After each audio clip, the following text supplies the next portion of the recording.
Tynan Portillo presents, featuring the best horror stories of the 19th century. Welcome to the Poe Show podcast. Narrated by Tynan Portillo.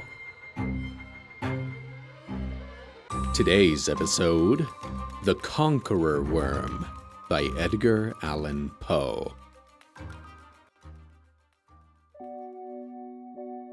Lo, 'tis a gala night, within the lonesome latter years, an angel throng bewinged, bedight in veils and drowned in tears, sit in a theater to see a play of hopes and fears, while the orchestra breathes fitfully the music of the spheres.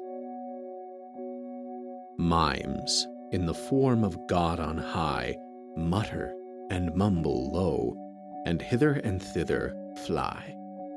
Mere puppets they who come and go, at bidding of vast formless things that shift the scenery to and fro, flapping from out their condor wings, invisible woe.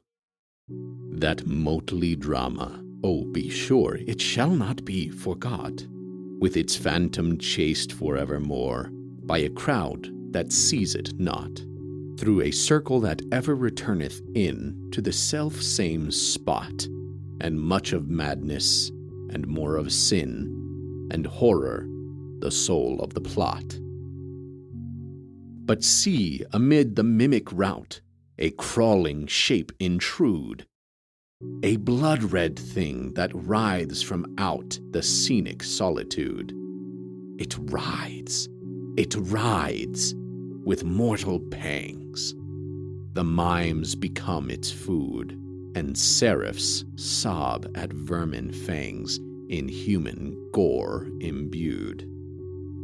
Out are the lights, out all, and over each quivering form, the curtain, a funeral pall, comes down with the rush of a storm, while the angels all pallid and wan, uprising, unveiling, affirm that the play is the tragedy man, and its hero, the Conqueror Worm.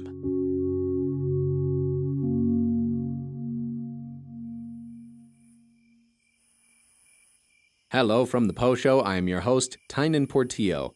As always, if you enjoyed this episode, subscribe on Spotify, YouTube, and basically any other platform. Give this podcast a good rating so that way we can get to more people, and share it with 2 people you know enjoy Edgar Allan Poe's works. The Conqueror Worm was published in Graham's magazine in January of 1843. It's a surreal depiction of life and death, using the analogy of life being a play and death as the conqueror worm. Before I read this story, I had a prediction that it would leave with a message of something like, everything fades to worms, or nothing lasts forever. And I wasn't too far off with my presumption. We start with a gala night in the latter years, signifying people are partying and celebrating in the last days of humanity's existence. And winged, veiled angels have come to visit a play of hopes and fears. Now, it's interesting that they're veiled, but we'll talk about that in a second. Mimes run along the stage, appearing as no more than puppets being controlled by invisible forces, and flap from their wings invisible woe.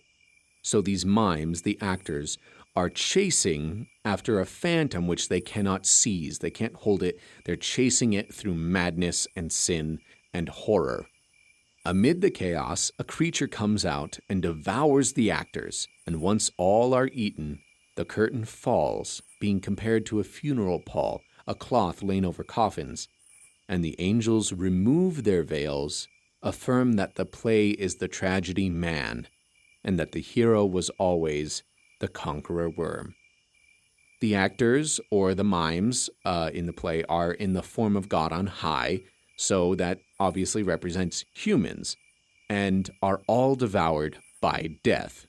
But death is the hero, Death brings to an end all of their suffering. But it's interesting that angels are watching this story, clearly stating that death is not the end, according to the lore of this poem. Poe was a lifelong Christian, although it's not clear what denomination or religion he really belonged to, but staying consistent with his Christian beliefs, these angels are former humans who have died, and they wear veils, which is also peculiar because veils are used to either show mourning of death, or sometimes lifting the veil is also used to represent a new understanding of something.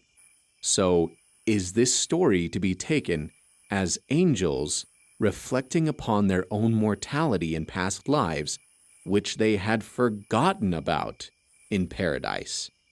They do seem to come to a new understanding only after lifting their veils, insinuating that as they saw the mimes and the chaos and the creature, they thought it was just a horrific play, but they lift their veils and realize it's the tragedy of man. Perhaps it can also be interpreted as the angels being able to finally face their true mourning of their lives, rather than getting to heaven to run from it. Sometimes that idea is used as a way to create hope. The idea that one day in paradise, none of these earthly worries will matter. But Poe here dares to demonstrate that they will. That the suffering of humanity is still great enough to make angels weep, even at the remembrance of those earthly worries. I don't know about you, but that really resonates with me and makes me feel like my problems really do matter and encourages me to face the dark times and feelings fully and with respect for their existence. Poe is an author who I think strove to bring people back to a relationship with suffering and death. If you think about it, as society has overall improved, we have gotten further away from death. I'm not just talking about life expectancy. I mean, it used to be the case that if a loved one of yours died, you and the town would construct a coffin. You would prepare the body yourself. You would undress and dress the body yourself. You would bury the body yourself. And most likely, your loved one was in the backyard. So you'd rise up with the morning sun and say hello to them as you went to work on the farm or do chores. Even killing our own food and preparing it from a dead animal, we have gotten away from. And I believe Poe was in tune with that part of himself which experienced suffering. And he didn't want to shy away from it. He wanted to express his agony. He wanted to provide for others a channel in which to find connection and suffering. For Poe, it was more about connecting people with death and suffering again, rather than being scary. Although he definitely was a master at that because he had to make a living, so he also learned what people tend to like about his stories and replicated that. Although, debatably, I guess, it didn't really work out for him. He died in squalor. But he's a legend now. In the poem, humans run around in pointless circles, and the Conqueror Worm gives them an end to that cycle. Nothing good happens in the play until the very end. All the humans are puppets to madness and sin. Now, you can agree that life is that way, but I think this is honestly parallel with Poe throughout his career being a very reliable self-sabotager. He suffered from constant depression. Research shows that he could well have had a bipolar disorder. He suffered from fits of confusion, blackouts, and paranoia. Those could have been seizures back then and just been misdiagnosed. And he had a terrible addiction to alcohol and drugs, like opiates. And with his father abandoning Poe and his family when he was just a boy, the loss of most of Poe's family and wife to tuberculosis, constant financial struggles, and all the other mental hurdles we just listed, it makes sense why he wrote a poem about life being an ultimately meaningless scramble through madness and horror, culminating only in death. Those angels watching, though, suggest that there is some form of existence after death from the perspective of the poem.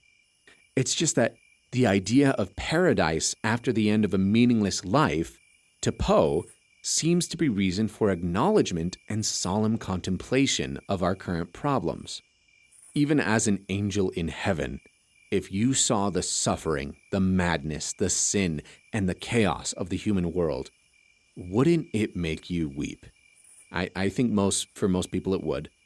And in fact, perhaps you would weep even more so because you're experiencing perfection, and other humans, your children, grandchildren, and countless populations of people are in agony. That's why the angels lift their veils and look on pallid and wan, literally shivering at the idea of living a human life. I think Poe is also getting at the idea of the futility of human squabble because death comes for us all, and in the end, we will be eaten by worms. So really, what's the point in squabbling? It reminds me of a story I heard once. A man and his wife had been fighting and really going through, it was a terrible argument, and he had gone to work and told a coworker that he didn't know what he would say when he got home. The coworker asked him, "Well, who told you that?" And the man said, "Who told me what? I should know what to say?" And the coworker replied, "No, who told you you were going to get home today?" Basically telling the man, there's no guarantees that you're going to have that time. And that was enough to cause the man to call his wife that moment and say he loved her. The Conqueror Worm provides a fascinating question.